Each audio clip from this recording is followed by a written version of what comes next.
Kasi nga, Guys, sinusuklayan ako ng aking Gabriela. First time niya ako sinuklayan. Dito talaga niya sinusuklayan.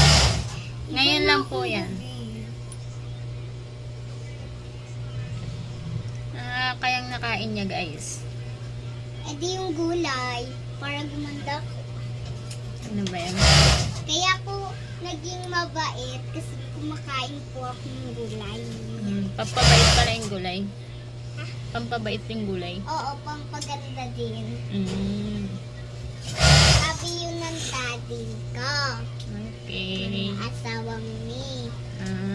Asawa ko pala ang daddy mo? Oo, marunong. Okay. Eh, sino pala yung asawa mo? Si Jungkook. Baliw. Kukuha lang ako isa.